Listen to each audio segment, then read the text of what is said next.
In a society so widely extended as Freemasonry, the branches of which are extended over the 4 quarters of the globe, it cannot be denied we have many members of rank and opulence. During his initiation, every apprentice Mason is told that Freemasonry is a moral organization, guiding principles of brotherly love, relief, and truth. In more modern terms, you could probably describe them as brotherly love, toleration, tolerating other people's ideas, getting on with people whether they hold the same ideas as you or not. Relief, charity in its widest sense, not just giving money, but giving of your time, your talents, your expertise within the community as a whole. And truth, striving to be as truthful as you can in your dealings with other people, in the way you carry out your daily life, sort of acting squarely with people. But these sentiments have a hollow ring for some disillusioned Masons. Brotherly love, relief and truth has been replaced by envy, hypocrisy and lies. It will be thankfully received and faithfully applied. Have you anything to give in the cause of charity? I have to give my talents to the Masonry. Were you deprived of everything valuable previously to entering the lodge? Yes. If you had not been so deprived, would you give freely? Yes, I would. Worshipful Master. A brother is asked for money, for charity, and they make sure he has none. And they say to him, you will remember that peculiar moment when you were first admitted into Freemasonry, figuratively poor and penniless. Now then, I know that that is done to impress the charitable work of Freemasons. But there's men at the top don't give money. When I was the charity rep, I had a write job to get from the top Freemasons, Grand Lodge officers, £5 a year. I had to write to them sometimes 3 times. I command of you, worshipful Master, I give you the tireless toast. To all poor and distressed Freemasons where'er dispersed over the face of earth and water. Tonight, we examine 3 cases which call into question Masonry's claims of brotherly love and truth. To all poor and distressed Freemasons. And we look at Freemasonry's record on charity. Masonic charity is not like rattling collecting cans on street corners. Each member is expected to give what he can afford, and Freemasonry is like a big mutual assurance fund, with most of what Masons give to charity going to fellow Masons or their families who've fallen on hard times. They raise money for Masons' widows and children, for a Masonic school, and for charities serving the Masonic aged and sick. They have their own hospital, the Royal Masonic in London. For these holy Masonic causes, the Brotherhood's charities in England and Wales collect and expend around £16 million each year. But recently, local newspapers have been deluged with hundreds of stories about Freemasons' gifts to non-Masonic charities. Apparently, the Masons are building a new image, as the Kent Evening Post reported in June 1987, when Masons handed a cheque to a Chatham hospital.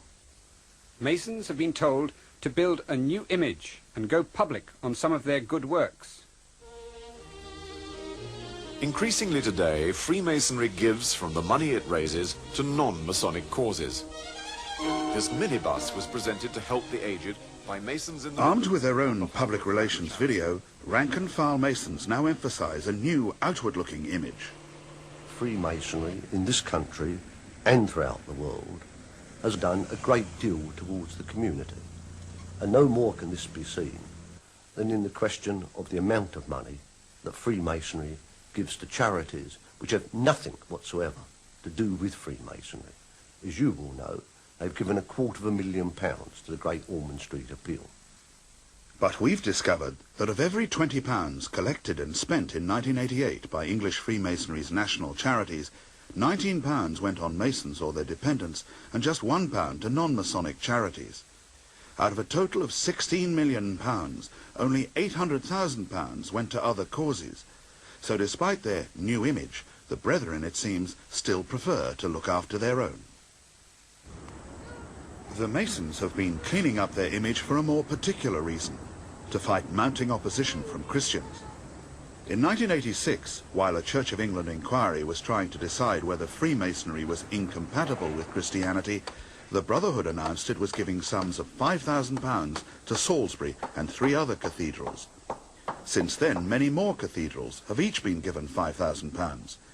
Masons say this is to help save Britain's architectural heritage and to honour the stonemasons from whom they claim descent, but Anglican priest John Lawrence is not convinced. It's a strange coincidence that, as Freemasonry has been seen in rather a bad light recently by the Church of England, that they're now giving more money to it. Now, is it to cull favour? Well, I suppose everybody has their own opinions on that. I would ask, why don't they give it secretly? Why do they make such a fanfare of publicity about it? Great architect of the universe, may we who are blessed remember those in need. The truth is that for all its talk of charity, Freemasonry is mainly a social club, and each lodge is a meeting place where men of substance eat, drink and discuss common interests.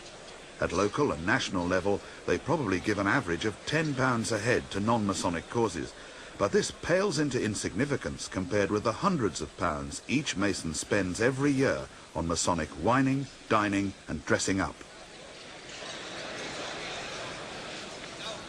I think you can truthfully say that it's no use becoming a Freemason if you haven't got a bob or two. Because if you go to your Masonic lodge and you pay for your meal, and then you go to the installations and the ladies' evenings and all the other social functions, they're not cheap, you see. Not cheap at all. Ain't seen the sunshine, I don't know when, stuck in Folsom Prison, time keeps dragging on. If helping worthy causes were a Mason's prime aim, he could do it just as well outside the lodge. For example, the charity country and western concerts which non-Mason John Watman and his friends put on in the early 1980s helped raise £250,000 for Stoke Mandeville Hospital. So it's poignant that this man of charity suspects he was forced into bankruptcy as a result of action by Freemasons in and around the small Oxfordshire town of Watlington. In 1982, Watman bought an old pub on the outskirts of the town. Called the Carrier's Arms, it was well known for live music. Watman started putting on different music each night, and the new venture thrived. But some local residents complained there was too much noise from the pub. The police were soon paying calls, sometimes 3 or 4 times a night. I never found out anyone's name who had been complaining. In the end, I was just told they were anonymous calls. And really, looking back on it, the amount of time that must have been wasted on anonymous calls from Thames Valley Police was incredible, really. Just coming from Tame alone must have taken them 15 minutes. And if they're doing this 3 times a night some nights. A pub's drinks licence must be renewed every year. But when Watman's came up for renewal, he found out that a hostile petition had been raised in the name of a ratepayers association. He started a counter-petition, but 2 local traders told him they couldn't sign because they were in the same Masonic lodge as the man organising the petition against him, Robert Hilton. This connection was later confirmed by a confidential Masonic directory which lists Robert Hilton as a past master of Watlington's Icknield Way Lodge. It also names the 2 traders who refused to sign Watman's petition and 3 more of his neighbours.